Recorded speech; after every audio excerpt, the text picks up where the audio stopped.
Good evening, everyone.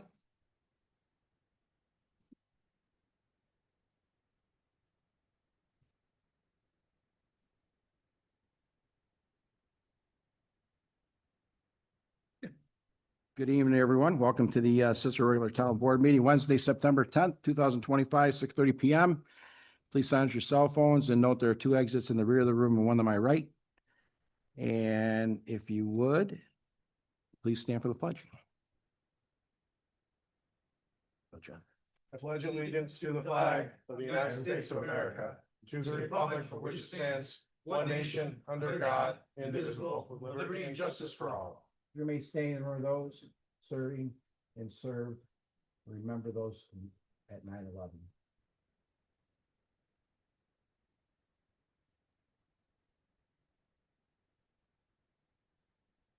Thank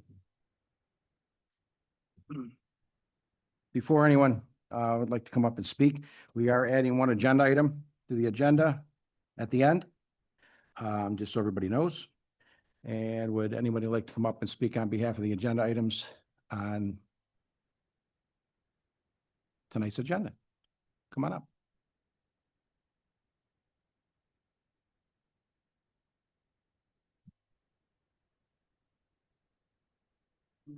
Good evening, everyone. Okay, and hit your mic.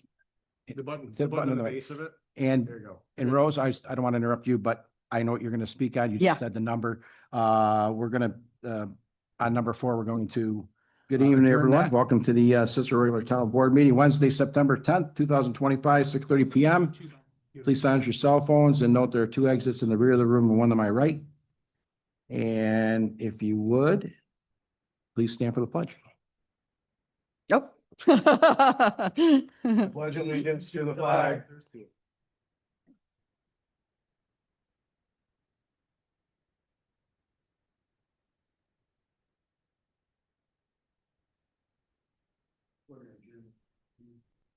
Until the 22nd, October 22nd.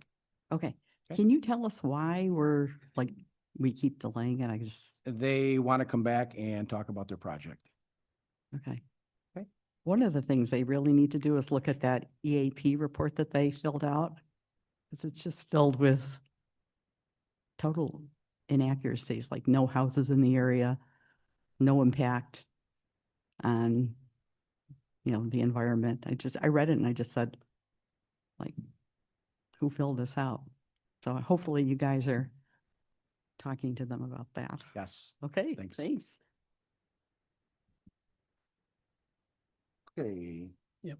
Move for the adoption of a resolution approving abstracts number 35 dated 9/3/2025 and abstract 36 dated 9/10/2025. Second. Discussion. All in favor? Aye. Staying passed. The continuation of the public hearing, at this time announced that the continuation of the public hearing would be adjourned to the date certain of October 22nd, 2025 at 6:30 p.m. And we also want to make sure that these is, allow the residents in the area as well to have the opportunity to speak. Mr. Jermaine, if the applicant continues to ask for adjournments, at some point, can we deny them and say we're gonna have an up or down vote now? Was abandoned. Interest. We have to give them notice we'd have to give them notice prior to deeming it abandoned though, correct? Okay, thank you. Okay. Do we need to vote on the adjournment? Do we need to vote on that? Adjournment? Yes. Okay. Turning to a certain date. Yep. Yep. I get a second. Second. Discussion. All in favor? Aye. Vote no or abstain, passed. Hold on. Before we move on to the next one, would the board have any interest in notifying them that if we don't move forward with a vote at the next meeting, we're going to deem it abandoned? I'm cool with that. Sure. Move the adoption resolution to, in addition to adjourning the public hearing on Circle T Enterprises to October 22nd. Well, our next meeting is not October 20th. Yeah, but that was what we said. Did we That's say what the it? meeting is, yes. Right, to October 22nd, 2025, to notify the applicant that if they are not prepared to move forward and have the board vote at that time, that the application will be deemed abandoned without prejudice. Second. Discussion. All in favor? Aye. Vote no or abstain, passed. Move the adoption resolution to approve the 2025-2026 Special Patrol Officer Agreement between the town of Cicero and the North Syracuse Central School District. Second. Discussion. All in favor? Aye. Vote no. Wish to abstain? Aye. Passed. Move the adoption resolution to approve Ramble America's Engineering Solution Incorporated to provide design and construction oversight assistance for stabilization along Volmer Creek adjacent to 8731 Larchmont Drive at a cost of $12,600, budget code 060-8540-4000-0000. Second. Discussion. All in favor? Aye. Vote no or abstain, passed. Rehire Daniel Myers part-time as needed bailiff. Move for adoption resolution to rehire Daniel Myers as a part-time as needed bailiff at a rate of $36.05 hourly and a start date on or about October 7th, 2025. Budget code 001-1110-0105-0000. Second. Discussion. Mr. Jermaine, he's actually a constable. Do we need to specify? We probably should amend the resolution to specify that, should we not?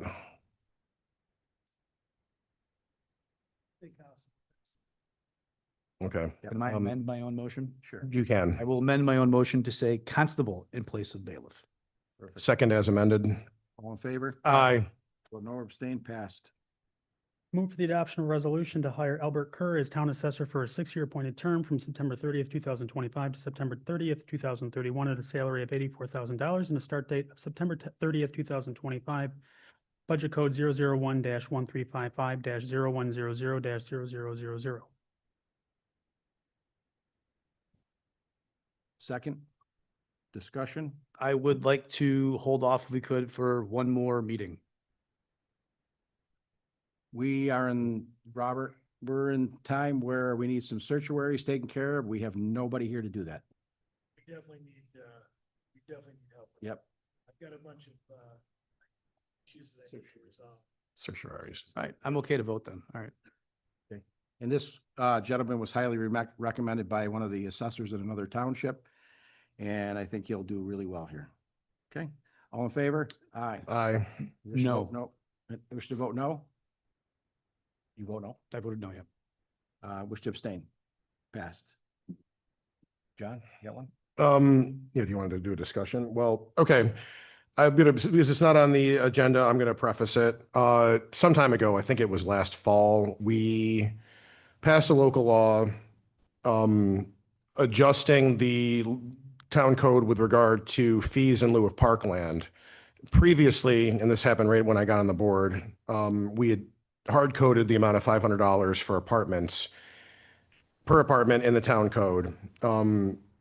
Looking back and having learned a lot since then, that's not a good idea because anytime you want to adjust it for inflation or whatever, you have to have another public hearing, you have to renotice and everything. So we passed a local law giving ourselves the ability to set it by board resolution. And we could not do it that night because it was not in effect at that time.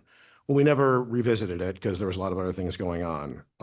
However, during a codes committee meeting earlier today with myself, the rest of the codes committee, including Mr. Aragano, the subject came up, and it's something that needs to be done because right now, actually, it is a $0, not the prior one, it's a $0 fee per apartment in lieu of parkland.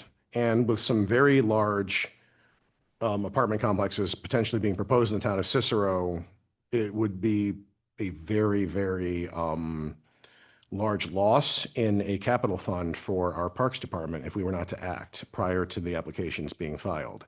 The amount that the board had discussed and talked about, I mean, it wasn't at a meeting because I remember a regular attendee at the time suggested a much higher number. The amount that had been discussed among the board, including all 5 of the voting members, was $1,500 per apartment. That is up from $500. And just to review, and I did bring this up when we charged $2,500 per per lot in a residential subdivision. When I did some research on this, a couple of the cases were from the mid-90s, and there were towns in upstate New York, not downstate, upstate, charging $1,500 per lot in residential subdivisions 30 years ago. To me, the mid-90s seem like less than 30 years ago, but in fact, they are 30 years ago. So I don't think $2,500 for a single family residence and $1,500 for an apartment is unreasonable.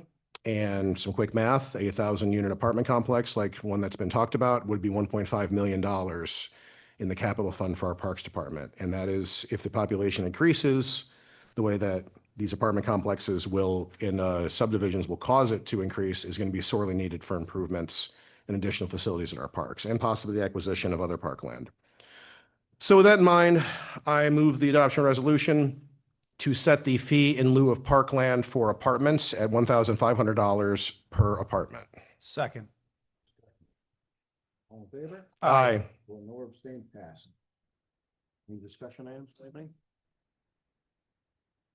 Anybody from the public like to come up and speak?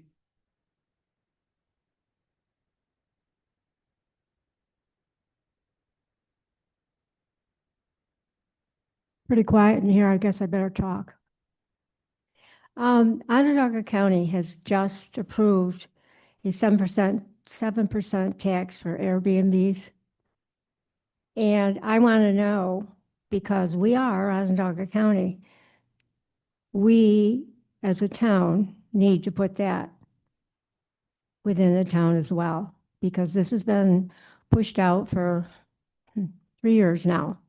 So it's time that we started grabbing a hold of the multiple Airbnbs that are out there that get our trash pickup, our brush pickup, our police department, everything.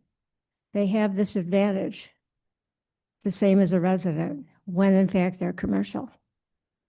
I'd appreciate it if you would take a hard look at that. Well, I'm glad you brought that up. About a year ago-ish, I brought up to Assemblyman Sturpey, because let me take a step back. A hotel tax requires action by the state. We don't have plenary taxing authority. So in order for a town to impose a hotel tax, the state actually has to pass a state law. And if you look, I don't know what section it is, but there's like the DeWitt got a town. It was one of the last towns in Onondaga County to get one. And it's like section whatever, subsection GGG or something like that, because there's like hundreds and hundreds of towns and villages that got this. So I said something to Assemblyman Sturpey about it, saying we've got a lot of development coming. And he said, yeah, we can talk about that when these hotels get built. I said something to Senator Ryan when I met with him not long after he took office. He said he'd look into it because he said it sounded reasonable.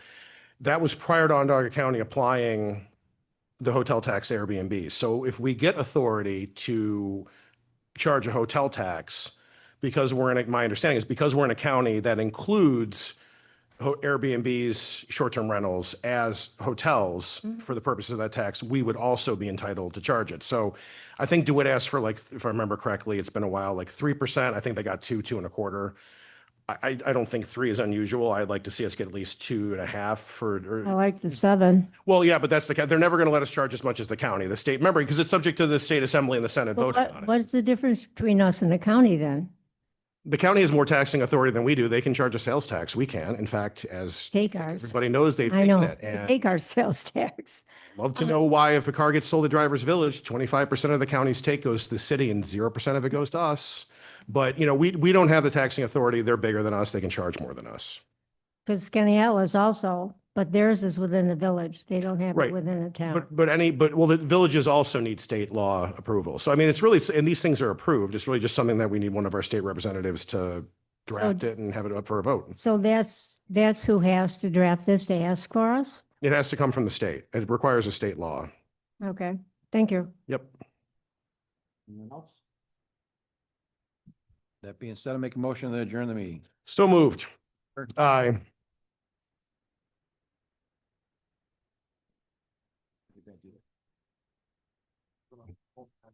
It's funny, we were talking about